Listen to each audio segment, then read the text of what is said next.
My wife doesn't have long left in her for sure. I'll have to double or even triple the amount of life insurance she has so we can have a nice married life together.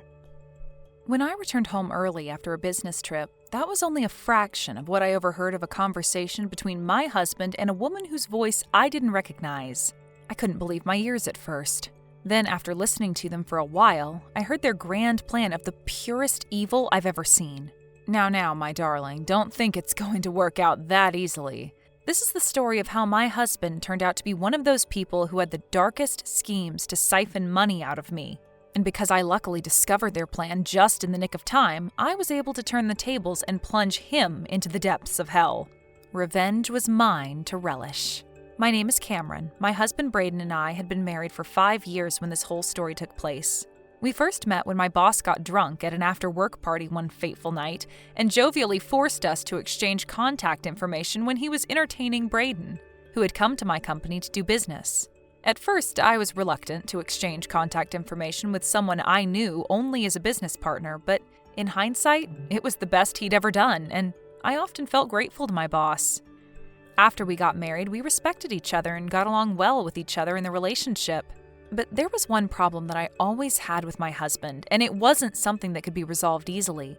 The problem was children. We had been married for 5 years, and we still did not have any children even after that amount of time.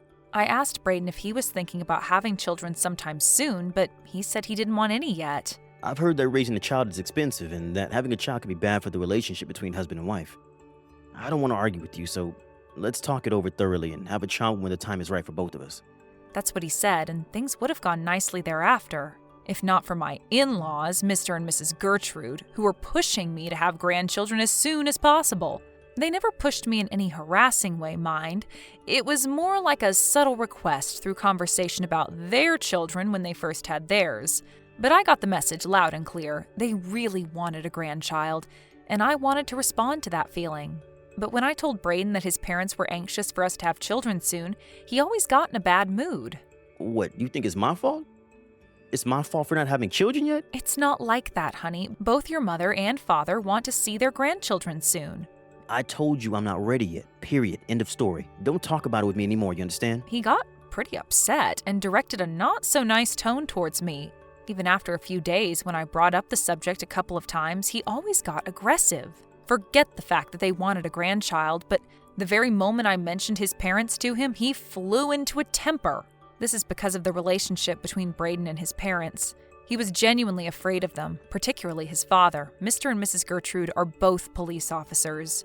And even Braden's older brother Hayden is also a police officer. His parents wanted Braden to become a police officer too, and that was why he was raised strictly to become just that. That was also his dream, and he was motivated at the time, but he eventually lost steam because of a newfound passion he discovered in college, coupled with his failures to pass the exams required to become a police officer. He was always saying that he was a failure, as if he had the feeling he'd disappointed his parents. I guess he was rebelling against me because he couldn't retaliate against his parents no matter what they said to him. A few weeks later, I went to my parents-in-law's house along with Braden, and no sooner had I returned from a quick trip to the bathroom upon arrival that they were asking him if we were going to have children yet. I didn't know how to respond, so I looked down and remained quiet. Braden replied, Well, maybe someday. Someday soon. When we got home after a nice visit, his personality made a complete 180. You couldn't just say something like, we don't want to have kids just yet, instead of just staying quiet like a dead fish and let me handle my parents? I'm sorry? I mean, I really don't mind if we have a child right now, but are you going to keep your relationship the same as it was when we first met? Can you bring the same amount of energy to what we have as you did years ago? When we first met, I was still in my early 20s and very young, full of energy and full of determination to excel in the workforce. Now, I was 30 years old and I didn't have the same youthfulness as when I was in my early 20s. It will be difficult to stay that young, but I'll try my best. So in other words, you can. And if you really do such a simple thing like that, don't ever talk to me about kids again. If you have a child and you don't look as beautiful as you should, what's the point of even being married to you, huh? He got angry with me. I was surprised that he would take his anger out on my appearance. I didn't think he would feel that much in this aspect, and I was depressed that the reality was crueler than I'd hoped. Then my company changed my work schedule and I had to work in shifts. Since I had to work the night shift, my life and Braden's were in conflict every day when it came to time. It became difficult to coincide my days off with his. And even when we were able to get our days off together, he almost always had other plans and we thus couldn't spend time together. I thought we would be able to spend time together, Braden. I'm going to a barbecue with my junior colleague, Cameron. They told me they couldn't light the fire themselves because they don't know how, so I have to go. Otherwise, everyone will be in trouble. I'm sorry, honey. My husband's apologizing, but he's got this look on his face like he's trying to get me to allow him to go sooner rather than later. We hadn't been able to make plans in a while, and we had planned to go to the movies. I was upset that we had to cancel those plans that I'd been looking forward to, but I didn't want to be mad at Braden for doing something else. There was nothing I could do about it, so I just stayed home and relaxed. Then I began to wonder, when was my husband going to ask me to have children? Will we continue to live in this manner? He said that our relationship would change once we had children, but from my perspective at the time, it had already changed from when we were newlyweds, and I don't think that change was anything good. While I was thinking about this and numerous other things alone in the house, I noticed the date had changed in what seemed like a blink of an eye. But he never came home. How was it possible for it to be past midnight while he was only having a barbecue? Just when I let myself become pretty suspicious of his whereabouts and intentions, he came home. Allow me to use a Scottish expression here. He's had a toad and a half for breakfast, it seemed. In layman's terms, he was drunk out of his skull. Where were you? Oh, shut up. Why do you care where I've been? I frickin' didn't come home because I couldn't stand to look at a haggard face like yours. He merely shouted that and went to his room. I couldn't hide my surprise at his comment, but I'm sure this is what his heart truly thought about me. After that, his attitude worsened day by day. If he didn't approve of something about me and how I looked in any way, he would say something like, The younger girls in my work are still very cute and attractive and young, and they're already married too. There is no one like you. Someone who ceased to be a woman the moment she got married, only to become an ugly, aging hag. He brutally criticized me like that, and he additionally started comparing me to other women in the office. For example, when I cooked, I saw a lunchbox of one of my juniors at work, and it looked really delicious and healthy. I bet a girl like that will make a good wife. He literally compared me to women at his work and favored them every single time. Another example, when I was sleeping on the sofa on my day off. All you do is freaking sleep when you should be worrying about your appearance. If you don't work a little harder, I think I'd want to be with another woman. That was probably the cruelest of all. After a month of these comments, I was so tired from the stress of it. And coupled with the lack of sleep, even when I ate something at home, my stomach couldn't keep it down. And I had to run to the bathroom almost every time. Braden made fun of me instead of worrying about me when he saw how skinny and tired I'd become. His attitude also pushed me into a corner with no way of escape. One day, I went to the supermarket to buy groceries for dinner, and Braden came into the supermarket with some colleagues from his work. He and I locked eyes, and I approached to say hello. That's when he and a beautiful woman stopped in front of me, staring at me cantankerously. I wish you were as beautiful as this girl. When I saw you here, I didn't want the others to know you were actually my wife. If this girl was my wife, I'd be so proud of her. I'd brag to everyone she was my wife. That's what I was told to my face. The woman next to me was smiling at him in a lovey-dovey kind of way. They honestly looked like a couple. I was too shocked to speak. Then he added, I'm going to a home party at my colleague's house today. I'll be home late. He and the woman left the store. I went home and kept on thinking about what my husband had said. As a result, I couldn't sleep until morning and was getting ready to go to work when Braden came home, but he just showered before going right to work. I couldn't help but spend the rest of the day thinking about him. When he came home that night, he said to me as usual. I snapped. I flew into a rage. Enough! You don't even look at me, and all you ever do is freaking complain about me. I'm sick of it all. You're probably having an affair with that girl from yesterday, aren't you? I'm not cheating on her, but with an ugly bitch like you. I feel like no one could blame me for cheating on you with her. Anyone would expect me to be cheating, to be honest. He actually started laughing. His attitude made me lose my patience further. If I stayed with a self-centered, selfish bastard like you, I might find other gentlemen more attractive. Who knows? Maybe I could cheat on you instead. When I said this, he turned blood red, turned furious, and started brushing everything off the table onto the floor. Don't you freaking dare rebel against me. If I cheat on you, you know what your fate's gonna be, huh? All you have to do is shut up and live your life as I tell you. He glared at me with a murderous look. Seeing him in such a state at me made me feel afraid of him for the first time. Since then, whenever Braden got angry, he became more physically violent with objects more and more, and the house quickly became a swirling vortex of messiness. Shards of plates, bowls, and glasses reached places I couldn't reach to clean. Sauces and juices from meat stained the wall, and the wooden floor became sticky with a residual mixture of gravy, ketchup, and wine. I was so stressed that I literally couldn't eat. I used to be able to eat and swallow it, regurgitation notwithstanding, but now I couldn't even put the food in my mouth anymore. Just being with my husband made me feel depressed. One day I was ordered to go on a business trip, which obviously meant I had to leave home for a few days. I honestly felt a little grateful. The trip was for a week. When I told Braden about the trip, all he said was, "Get the hell out of here," and threatened to kick me out of the house if I didn't shake a leg and get ready. His reaction made me feel all the more relieved because I didn't have to see Braden's face when I was gone. I started the business trip strong, working hard and finally getting some blissful sleep.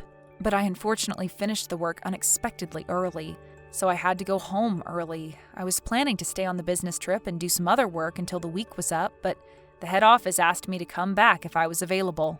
Braden had never contacted me during the business trip, so I went home without telling him I was on my way home. When I walked in the front door, I saw a woman's shoes and thought they belonged to my mother-in-law, so I quietly crept into the living room. Then I heard a woman's voice along with Braden's.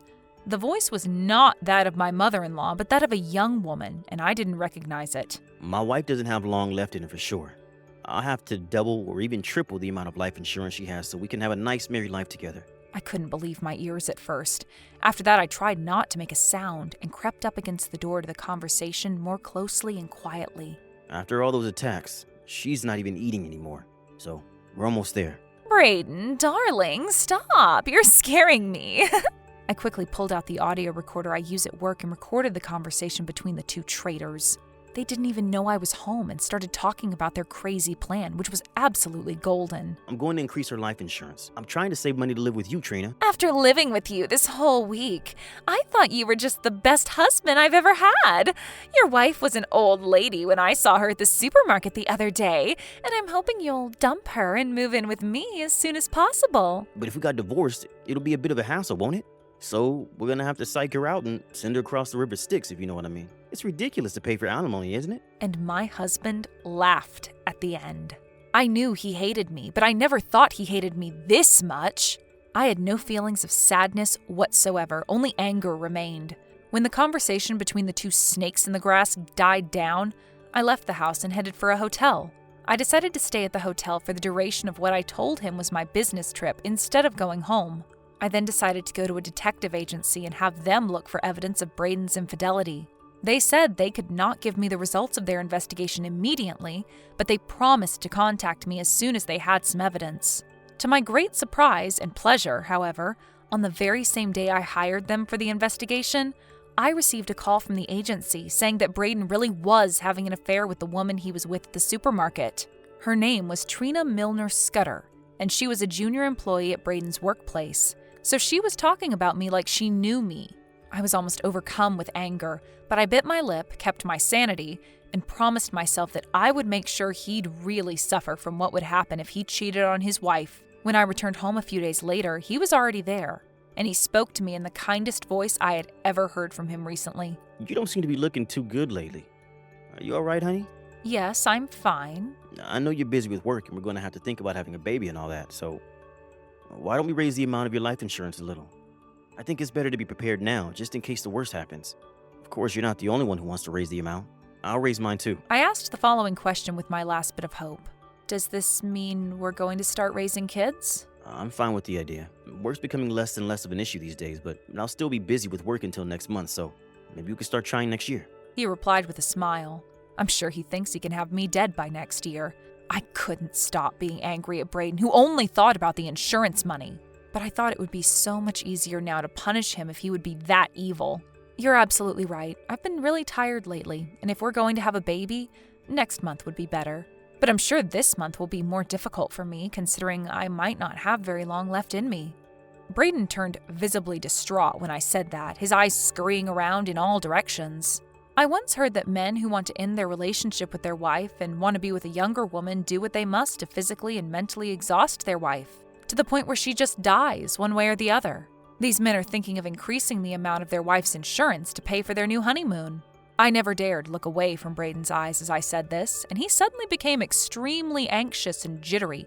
causing his voice to rise in volume and intensity. All right, and? I'm just saying that there are people like that, I calmly replied. I know. I can't believe such terrible people exist. This world is a horrible place. For real. It's scary to think such evil people exist in this world. I genuinely think people like that just go to frickin' hell. You know what I mean? I laughed as I looked at Braden. He shuddered as though the temperature of the room had dropped below 0. I then told him I had forgotten something at my office and left the house. Of course, this was a lie. I went to my parents-in-law's house instead. I showed them the evidence of their son cheating on me, and I asked them to follow me home. They deeply apologized for what their son had become, and they were heart-wrenchingly ashamed. Mrs. Gertrude almost started crying, despite her naturally strong personality. They generously offered their cooperation, and we went back to my place together. When we arrived, Braden noticed that I had brought his parents with me. Wait, why are Mom and Dad here?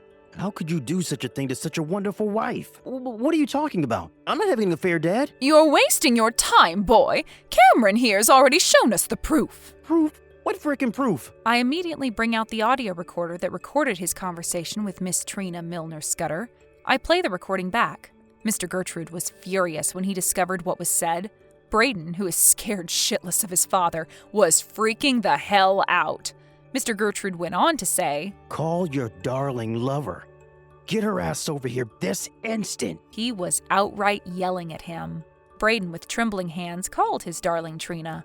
A few minutes later, the woman arrived and casually opened the front door and entered the house. She noticed Mr. and Mrs. Gertrude were present and tried to make a run for it. But my mother-in-law, who was a police officer, threw her up and over judo-style my back and crushed her to the ground. I told her, I'm going to charge you as much as the cost of the life insurance you decided for me. Then I left the house, never to return. My in-laws would take care of the rest for me, they promised. And boy, did they ever keep it. Braden and I got a divorce finalized within 48 hours. He contacted me several times afterwards to beg for a reduction in alimony, which had been around $100,000, about the same amount as his proposed price for my life insurance. But I ignored all of his calls. I don't like being asked to do things only when it suits those asking for the favor. I would like something out of it myself. Braden and Trina were later fired from their jobs. They continued with their relationship, but my husband had been spending a lot of money on his girl since they were together. So they had close to no savings and had to borrow money to pay the alimony. They now had no jobs and no money, and eventually they couldn't continue on with this lovey-dovey relationship, and they broke up. After that, I myself concentrated on my work. I was transferred to the branch office where I went for my business trip. It's a big change in the working environment, but I'm enjoying it to the fullest. Since leaving my ex-husband, my weight has returned to normal, and I've recovered mentally and physically. I've recovered enough to consider remarrying if I meet someone wonderful in the near future. From now on, I intend to lead a happy life for myself, and I hope that you also are careful with the people you interact with. Find the right person for you and live a happy life yourself. Good luck to you.